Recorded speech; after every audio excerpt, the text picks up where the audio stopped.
besoin de toi, maître. Heureuse est la mère qui t'a porté et allaitée. Heureux plutôt ceux qui écoutent la parole de Dieu et qui l'observent.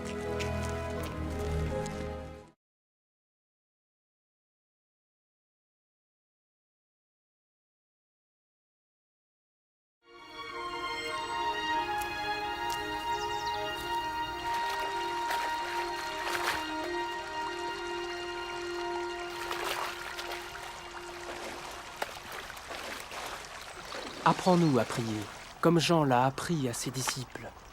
Quand vous priez, dites « Notre Père qui es aux cieux, que ton nom soit sanctifié, que ton règne vienne, que ta volonté soit faite sur la terre comme au ciel. Donne-nous chaque jour notre pain quotidien. Pardonne-nous nos offenses, comme nous pardonnons aussi à ceux qui nous ont offensés. Protège-nous contre la tentation et délivre-nous du mal. »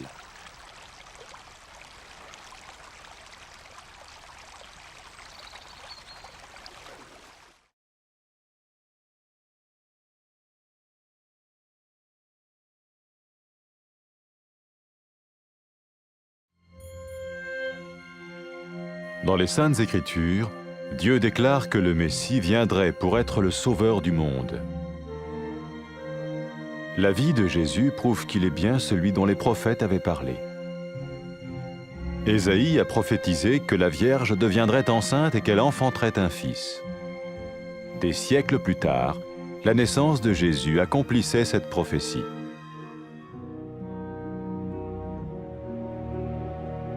Les Saintes Écritures déclaraient que le saint à naître serait appelé le Fils de Dieu. Cela signifiait que Jésus serait le Fils de Dieu au sens spirituel et non au sens physique. Nous le voyons par sa manière de vivre. Il a guéri des malades, il a pardonné leurs péchés, les a ramenés à Dieu et leur a promis une place dans le royaume éternel de Dieu. Il s'est offert lui-même en sacrifice pour le péché à leur place. Puis il est revenu à la vie, victorieux sur la mort selon le plan de Dieu. Jésus a dit « Personne ne me prend la vie, mais je la donne de ma propre volonté. » La vie de Jésus n'a pas seulement accompli les écrits des prophètes, mais elle a aussi confirmé la vérité de la sainte parole de Dieu. Les prophètes avaient écrit « Ta parole, ô mon Dieu, est parfaite, elle dure à toujours. » Jésus lui-même a dit « Le ciel et la terre disparaîtront, tandis que mes paroles ne disparaîtront jamais. » Jésus est venu pour nous donner la vie dans toute sa plénitude. Et quand l'homme a désobéi à Dieu dans le jardin d'Éden, il a choisi sa propre voie et ses actions l'ont séparé du Créateur.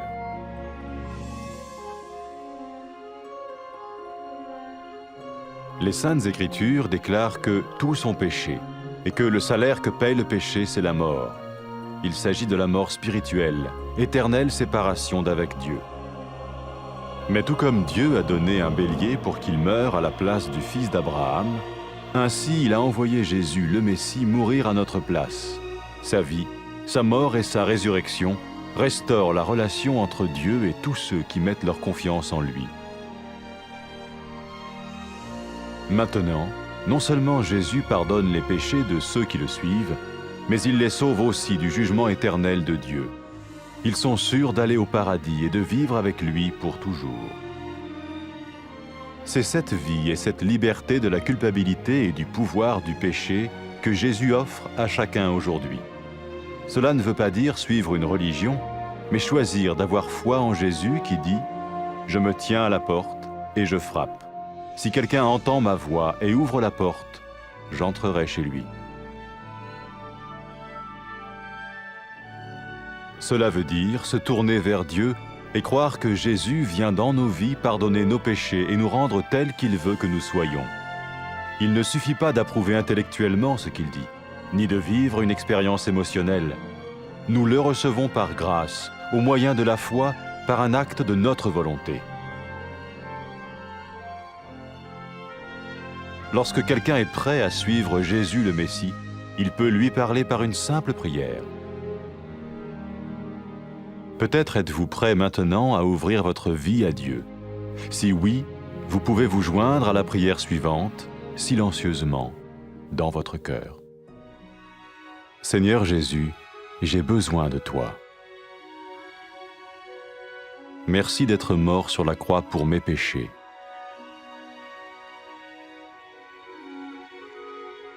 Je confesse mes péchés et je m'en repens.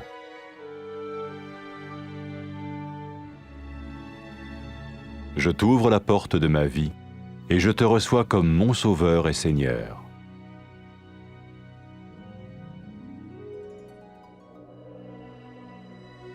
Merci de me pardonner mes péchés et de me donner la vie éternelle.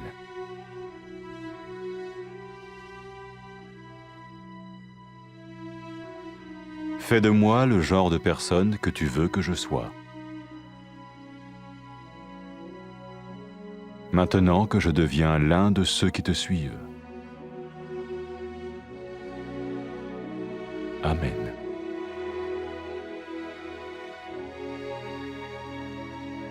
Jésus a dit à propos de ses disciples, « Mes brebis écoutent ma voix, je les connais et elles me suivent. » Pour expérimenter la vie en abondance promise par Jésus, ceux qui le suivent parlent à Dieu chaque jour dans la prière et lisent ou écoutent sa parole. Ils parlent de lui à d'autres personnes et rencontrent régulièrement ceux qui l'aiment et le suivent. N'oubliez pas sa merveilleuse promesse. Tout pouvoir m'a été donné dans le ciel et sur la terre. Et sachez-le, je vais être avec vous tous les jours, jusqu'à la fin du monde.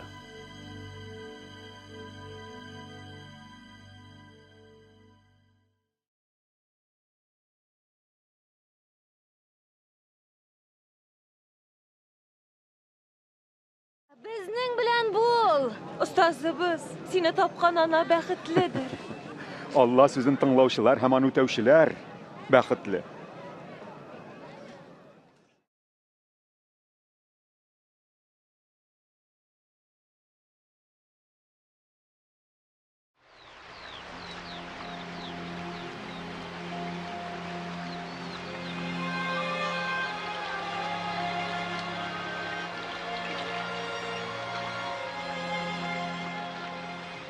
Ustaz, dua qılırğa үйрәт безне. Siz бұлай итеп, дұға қылығыз, атабыз, исімің изге деп, иқрар етілсін, патшалығын келсін, бізге күн сайын күндәлік ризығыбызны бер.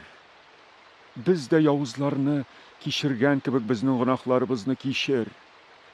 Бізні құтқыға душар етмә, яузлықтан сақла.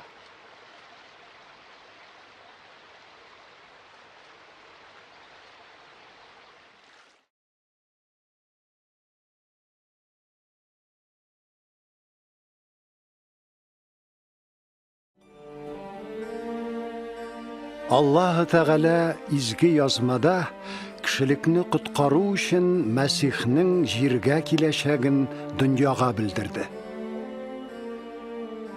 Гайсаның тормышы аның борынгы пәйгамбәрләр сөйләгән зат булуын ачык дәлилли. Ишагия гыйфәтле кыз авырга узып угыл табачак дип пәйгамбәрлек иткән иде. 100 еллар үткәч Гайсаның тууы бу пәйгамбәрлекнең үтәлүе булды. Ул изге зат Аллаһ Тәгаләнең рухи улы дип аталачагы турында да белдерде изге язма. Гайсаның тормышыннан без нәкъ шуны күрәбез дә. Авыруларны сауыктырган, гөнаһларны кичергән, Аллаһ Тәгаләнең мәңгелек патшалыгында иминлек алсыннар өчен кешеләрне аның белән килештергән. Гайса кешеләр урынына аларның гөнаһлары өчен үзен курбанга китергән һәм үледән терелеп торган. Минем тормышымны миннән бер кем дә ала алмый. Мин аны үз ихтиярым белән бирәм дигән Гайса. Гайсаның тормышы пәйгамбәрләр язганның, Аллаһ Тәгаләнең изге сүзенең хак булуын исбат итте. Пәйгамбәрләр Худайның сүзләре саф, Худайның сүзләре күкләрдә мәңгелеккә расланган дигән. Гайса үзе әйткән, күк һәм җир юкка чыгачак, әмма минем сүзләрем юкка чыкмаячак. Гайса безгә тулы камил тормыш бирү өчен килде. Жәннәт бакчасында кешеләр Ходай әйткәнчә түгел, ә үзләренчә яшәүне сайлаганга күрә Аллаһдан аерылган иделәр. Изге язмада барсы да гөнаһ кылдылар. Гөнаһ өчен җәза үлем дип язылган. Бу Аллаһ Тәгаләдән мәңгелеккә аерылган булуны, рухи үлүне аңлата. Ибраһим угылының үлемен үз өстенә алу өчен бәрәнне җибәргән сыман, Аллаһ Тәгалә Гайса Мәсихне безнең урынга үләргә дип җибәрде. Гайсаның тормышы, үлеме, үледән терелеп торуы Аллаһ һәм Аллаһыга ышанучылар арасындагы мөнәсәбәтләрне яңартты. Гайса артыннан баручыларның гөнаһлары кичерелде, алар Аллаһ Тәгаләнең мәңгелек хөкеменнән коткарылды. Гөнаһ кыллыгыннан, гаиптән азат булу һәм чын тормыш менә нәрсә тәкъдим итә Гайса бүген һәр кешегә. Бу ниндидер дин тоту түгел, бу Гайсәгә ышануны аңлата. Менә мин ишек төбендә шакып торам. Кем тавышымны ишетеп ишеген ачса, мин аның янына керәчәкмен, ди Гайса. Гайсәгә иман китерү, Гайсәгә эндәшүне, гөнаһларыбызны кичерүен үтенүне, аңардан безне үзе күрергә теләгәнчә итеп үзгәртүен соравыбызны аңлата. Бу фикер нәтиҗәсе я булмаса хис тойгылар түгел. Без Гайсаны ышану аша үз ихтиярыбызның карары белән кабул итәбез. Әгәр кеше Гайса Мәсих артыннан барырга әзер икән, ул Аллаһыга гади генә дуга белән мөрәҗәгать итә ала. Бәлки сез хәзер Аллаһ Тәгаләгә тормышыгызны ачарга әзердер. Әгәр шулай икән, сез аңа ихлас күңелдән менә мондый дуга белән мөрәҗәгать итә аласыз. Гайса, мин сиңа мохтаҗмын. Хашта минем гөнаһларым өчен үлгәнеңә рәхмәтлемен сиңа.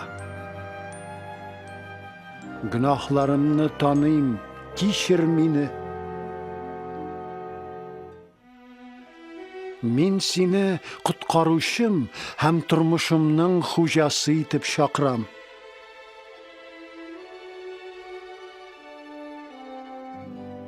Гөнаһларымны кичереп, миңа мәңгелек тормыш бүләк иткән өчен рәхмәт сиңа.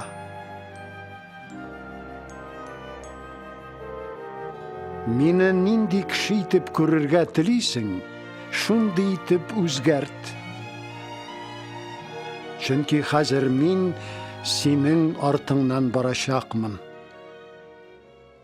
Амин. Гайса үзенең артыннан баручылар турында булай дигән: Минем сарыкларым минем тавышны ишетәләр. Мин дә аларны таныйм һәм алар минем арттан баралар. Гайса сөйләгән тулы тормыш белән яшәү өчен аның артыннан баручылар һәр көн дуга кылып Аллаһы белән сөйләшәләр. Аның сүзләрен укыйлар, тыңлыйлар. Башкаларга Гайса турында сөйлиләр. Аны яратучылар һәм аның артыннан иярүчеләр белән очрашалар. Гайса Мәсихнең вәгъдәсен исегездә тотыгыз. Күктә дә, җирдә дә бөтен хакимлек миңа бирелде. Мин дөнья беткәнгә тикле һәр вакыт сезнең белән.